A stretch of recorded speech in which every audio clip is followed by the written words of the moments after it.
guys, i-continuous natin yung ating napagsimulan mula sa pahayag 6 verse 12 na tayo ngayon guys, sa sinira ng kordero ang pang-anim na tatak. So dito na ho tayo ngayon. So ipagpatuloy natin, ang pang-anim na tatak, lumindol ng malakas, ang araw ay nag-iitim tulad ng damit na panluksa, naging kasimpulan ng dugo ang buwan, nalaglag mula sa langit ang mga bituin para mga hubot na bunga ng igos. Kung binabayo ng malakas na hangin, nawala ang langit, na gaya ng sa kasulatan biglang nalulon at naalis sa kinalalagyan ang mga bundok at mga pulo, nagtago sa mga yungib at sa pagitan ng mga bato sa bundok, ang mga hari sa lupa, ang mga maharlika, ang mga pinuno ng mukbo, ang mayayaman, ang makapangyarihan, lahat ng tao, malaya man o alipin, at sinabi nila sa mga bundok at mga bato, tabunan ninyo kami para hindi namin makita ang mukha na nakaluklok sa trono at di madama ang puot ng kordero, sapagkat dumating na ang dakilang araw ng pagbubuhos sa kanilang puot, at sino ang makakatagal.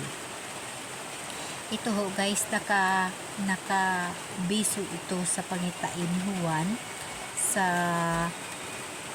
mangyayari. So ito guys, nakabiso ito guys sa paghukom ng ating mahal na Diyos, na ang mangyayari ho ay orso ang mangyayari sa mundo sa paghukom ng ating mahal na Diyos para sa buong katawhan. So guys, binabase ho ito sa mangyayari na kapaitan, away, gira, lindo, lahat ho na mangyayari sa mundo ho, dito ho mangyayari. Kaya nga, alam niyo pa guys, nakabidyo nga ako nito na sabi ko sa sarili ko, mas maigi pang matay na mas maaga, dahil ito lang yung mga hirap at mga nararanasan natin, kaysa aabutin tayo ng paghukom ng mahal na Diyos na makaranas ka ng ganon kahirap. Ngunit pag ikaw ay maka-Diyos at ikaw ay nanampalataya sa mahal na Diyos, protektahan ka ng ating Panginoon. Pero kung maaari lang guys, kung pwede sa ngayon pa lamang, magbago na ho. Gawaan na natin ng paraan yung ating kaluluwa na mailigtas natin. Maghanap po tayo ng paraan upang makapunta tayo sa kaharian ng Diyos na walang hanggan. Doon ho guys, ang buhay na walang hanggan. Sisikapin ho natin na magkaisa sa mahal na Diyos habang hindi pa huli ang lahat.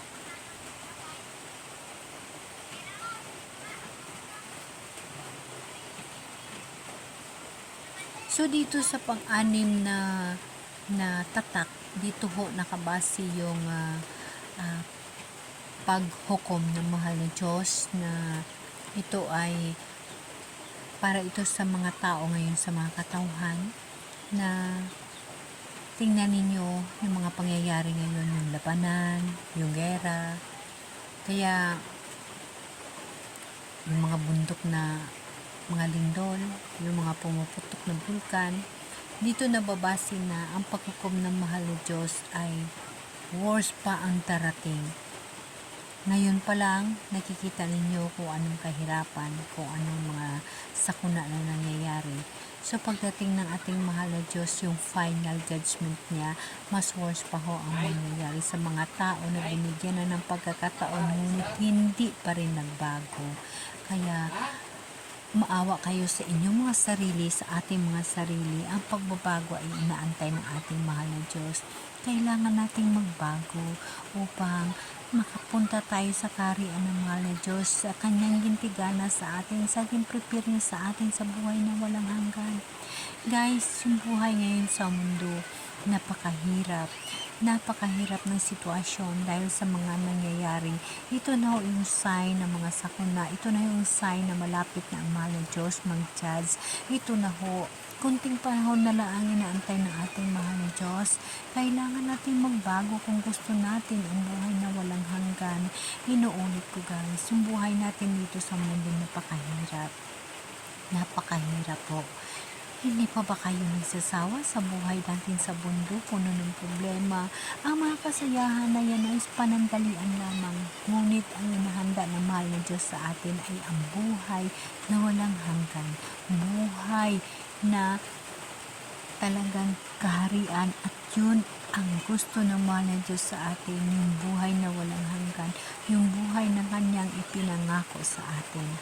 Guys, yung mga pangyayari ngayon sa mundo, ito na ho yung sign na malapit na ho siya babalik, malapit na ho siya darating. Kaya yung mga kayamanan, yung mga taong mayaman, may mga kapangyarihan dito sa mundo, pagdating ho ng araw, mas piliin pa ho nila na matay ng maaga kaysa magantay sila na hukom ng Diyos, na doon ho yung pinaka-worst na mangyayari ho. Dahil doon, nandyan nag-aantay ang Hades at ang kamatayan. Kaya nga, sa ngayon pa lang, sikapin natin na magbago. Paano tayo magbago guys? Gawaan natin ng ating sarili. Hanapin natin si Jesus Christ. Nasa puso natin. Nandiyan na si Jesus. Yung Espiritu Santo na nanatili sa buhay mo, na nandyan sa puso mo. Yun ho yung daan upang mailigtas ka. Upang mailigtas tayo sa ating mga kasalanan. Upang mabuhay tayo habang hindi pa huli ang lahat, na mamuhay tayo sa ating huling inilalaan natin ang ating huling buhay para sa ating mahal na Diyos. Magbago tayo, lahat na mayroon tayo, lahat ng mga kapangyarihan ay agi lamang ho yan. Kayamanan, agi lamang ho yan. Agi lang ho yan dito sa mundo, lahat ho yan ay gugunawin ng mahal na Diyos. At doon siya pipili ng tupa, pipili ng mga tao na nampalataya ng buong puso sa Kanya, at yun ho ang makaagom ng Kanyang kaharian. Yan ho ang makasama niya sa buhay na walang hanggan. Siya ho yung ating kordero, siya ho ang magbantay sa atin sa kaharian na Kanyang inilaan din mismo sa atin. Guys, ang pagbabago nasa sa atin ho.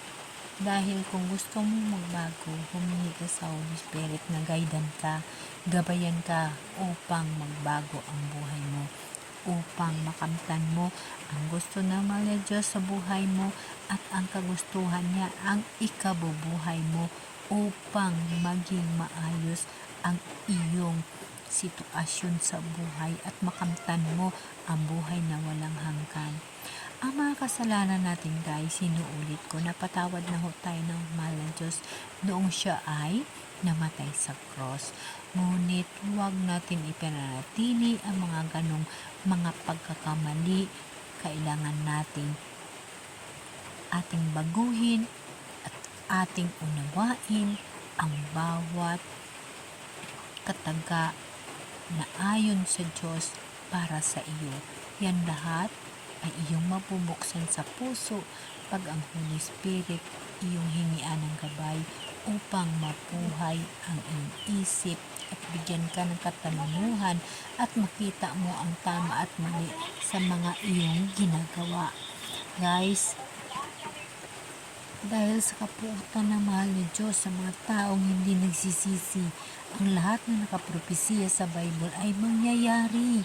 Kaya guys, ngayon pa lang, magbago na.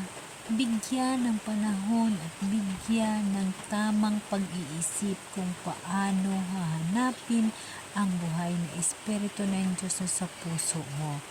Guys, alalahanin mo, may obligasyon tayo sa kapwa natin. Isa yan sa mga habilin ng ating Panginoon Hesus, ang ating obligasyon sa ating kapwa.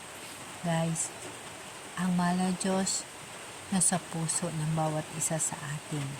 May obligasyon tayo sa kapwa natin, may obligasyon tayo sa Diyos. Ang kapwa natin, nandiyan ang Espiritu Santo. Kaya guys, huwag kalimutan, may obligasyon tayo sa isa't isa. ayon sa mata ng Diyos at ayon sa kautusan ng Diyos. Amen? Amen.